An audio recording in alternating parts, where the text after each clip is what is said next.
Él escribe, él tiene proyectos de antologías, trabaja con Bioy, vuelve en parte al verso, pero ya no el verso libre de sus primeros poemarios, sino el verso medido, porque él dice que puede trabajarlo con la memoria, porque es un verso que él puede recordar, lo trabaja, mientras venía caminando a la biblioteca. Mientras viene caminando a la biblioteca, trabaja los poemas, llegaba acá, se lo dictaba a una secretaria, la secretaria lo pasaba a máquina, la secretaria se lo leía, lo hacían corregir. Él lo cuenta de una manera muy feliz. Mario Vázquez lo cuenta un poco más tortuoso, como que le hace repetir muchas veces la misma frase y corregir muy objetivamente cada una, pero lentamente va superando el escollo que implica o que presupone la ceguera para un escritor, y se va convirtiendo nuevamente, vuelve inclusive a escribir relatos que ya igual tienen el estilo depurado de Borges, pero no tienen eso que tienen los relatos escritos en la Cané.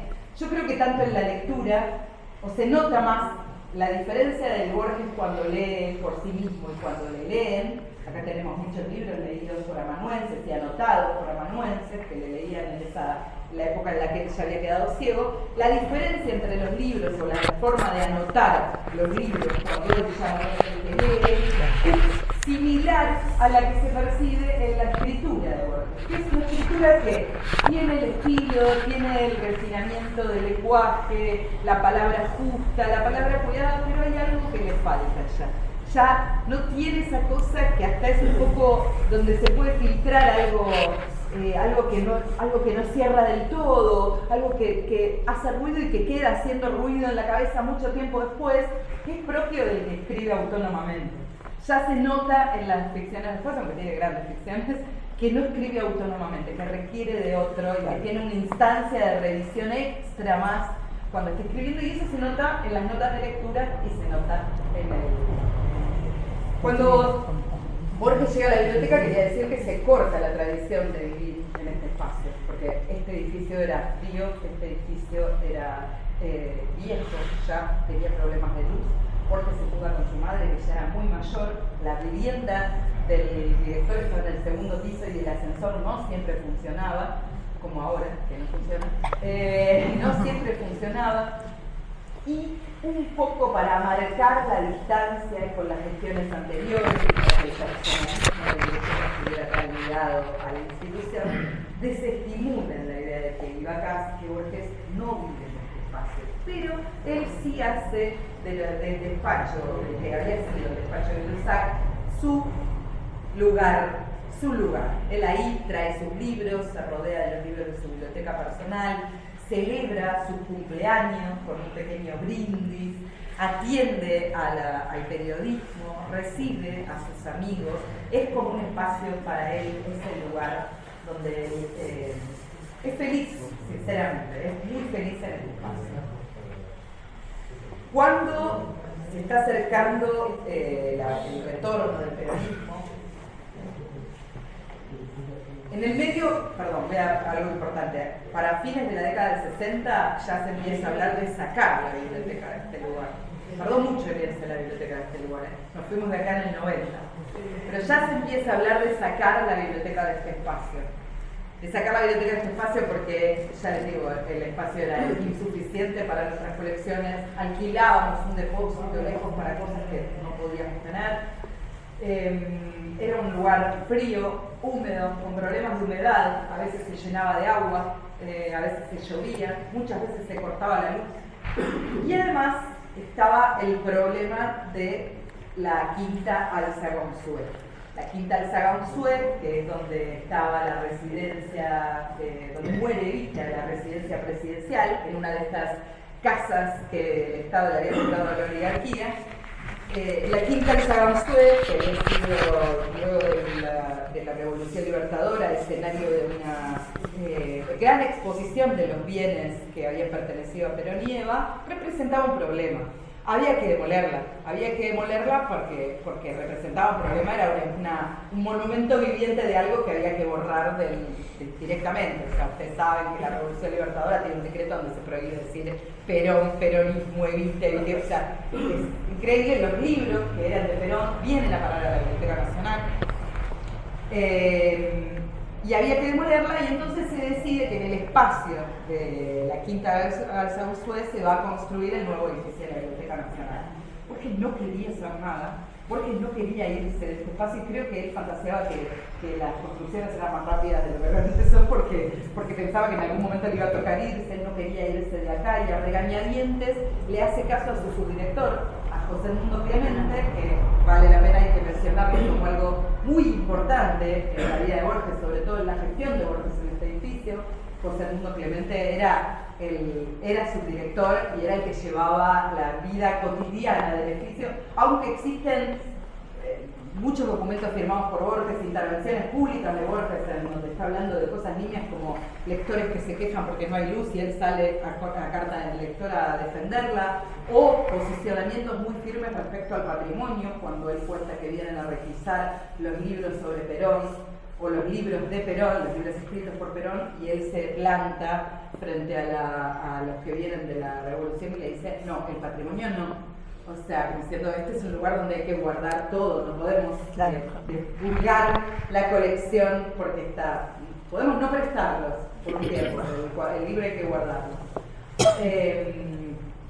Pero él pone la piedra fundamental del nuevo edificio y, bueno, es parte de, digamos, las cosas a las que Borges accede, aunque él no estaba de acuerdo, mostrando que tenía una posición respecto de la biblioteca, que era, bueno, no era el capricho de mi voluntad personal, sino algo que él entendía, que no le gustaba el traslado al norte, del sur al norte, a él le gustaba la muy feliz acá en el sur, pero entendía que eso era lo que tenía que suceder. Unos meses antes de que vuelva al peronismo, ya había empezado algún tipo de campaña extraña, lo acusan de robarse libros. Ahí escucho unas expresiones y yo digo que quiero decir que en la colección Jorge Luis Borges de la Biblioteca Nacional hay varios libros de la Biblioteca Nacional anteriores a la época de Borges, anotados por Leonor Acevedo de Borges, con notas de Borges. O sea que el uso del fondo, de los fondos, algo que ustedes saben, todos los usuarios de biblioteca saben que está prohibidísimo anotar en los libros del fondo, pero había un uso, digamos, un uso ligero de los fondos de la biblioteca. En ese momento lo acusan de robarse libros, él sale, y entonces llama a un escribano para que haga un inventario de los libros que él se va a llevar. Y se lleva muy pocos libros de lo que era su colección personal. Por eso es que el resto pasaron a los fondos directamente. Se lleva muy poquitas cosas muy cercanas a sus afectos y que hoy se conservan, son parte de lo que constituye la biblioteca de la Fundación Internacional Jorge Luis Borges, que estuvo hasta su muerte a cargo de María Godard. Cuando llega, cuando ya el retorno de Perón parece es inminente, Borges pide su jubilación. Pide su jubilación, que se otorgaba en tiempo récord, en 48 horas está jubilado. Pero es porque él creía que lo iban a echar, pero no, vienen a tentarlo quedarse en la biblioteca. O sea, el peronismo quería que Borges se quedara como director. Es él el que dice, no, yo me voy. Clemente cuenta en las conversaciones con Evarra Mitre que en un momento él le dijo a Clemente, bueno, como diciéndole, renunciamos todos. Y Clemente dice, no, andate vos, yo me quedo. De hecho se quedó, y bueno, se va y deja no solamente sus libros, y a pocos años después, cuando sale el libro de Arena, en ese libro hay dos ficciones que transcurren en la Biblioteca Nacional, y me parece que es un hermoso homenaje. Una de ellas, que es el libro de Arena. En el libro de Arena, él deja un libro infame, un libro que lo atormenta, y dice, bueno, dice en el libro algo como en el cuento de Chesterton, como que piensa que la mejor manera de esconder algo es entre pares, entre cosas iguales. Entonces él viene a la Biblioteca Nacional y baja una escalera de mármol que está al costado de la entrada, que no la podemos ver porque está cerrada, porque es el acceso a la sala de máquinas, pero tal cual como está escrita en el cuento. Baja la escalera de mármol y pierde ahí, lo pone entre otros anaqueles al libro ese que lo obsesiona. Cuando estábamos trabajando con mi compañero en los depósitos de la Biblioteca Nacional, encontramos en la colección duplicada de la revista Sur, un original de la revista Sur que adentro contenía el manuscrito de Tema del Traidor y del Héroe. No un original, o sea, es un original de la revista Sur con la publicación de Tema del Traidor y del Héroe, y contenía la esquela donde está el nuevo final, que es el final del Tema del Traidor y del Héroe, que se conoce habitualmente porque es el que aparece después publicado en ficción.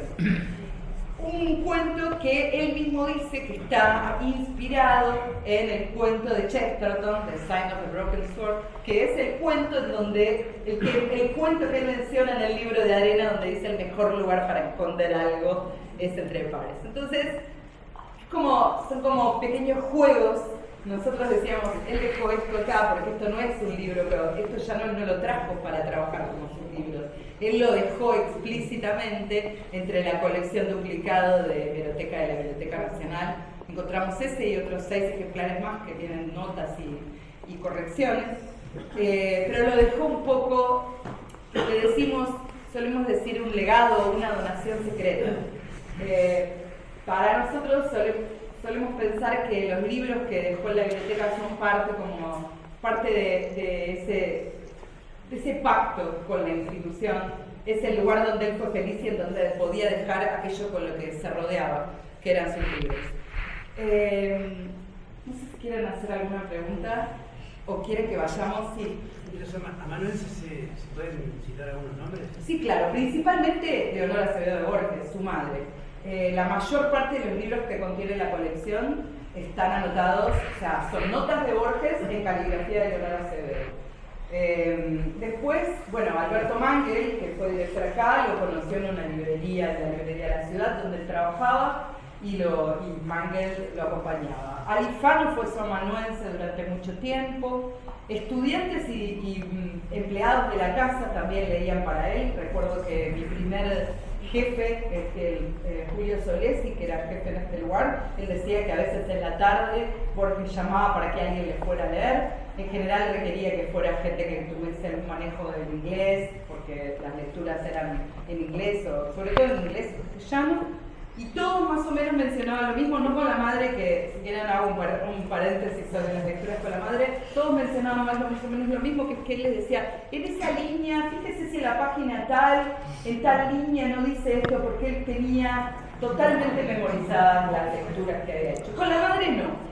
Con la madre hay otro tema, porque se nota que los libros con los que trabaja con la madre son muy diferentes, son libros que está trabajando sobre todo, creo yo, para las clases que da en la facultad y para las conferencias y los artículos que está escribiendo, escribe artículos y entonces es una lectura más de elaboración, es una lectura en donde se nota que le dice, ahí está leyendo algo, dice esto, va, y ella anota, y a veces se nota que anota mal y que tacha, es como una cosa de elaboración con ella, se da la cercanía.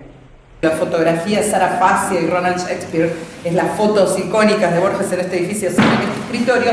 Este escritorio era el escritorio de Paul Groussac.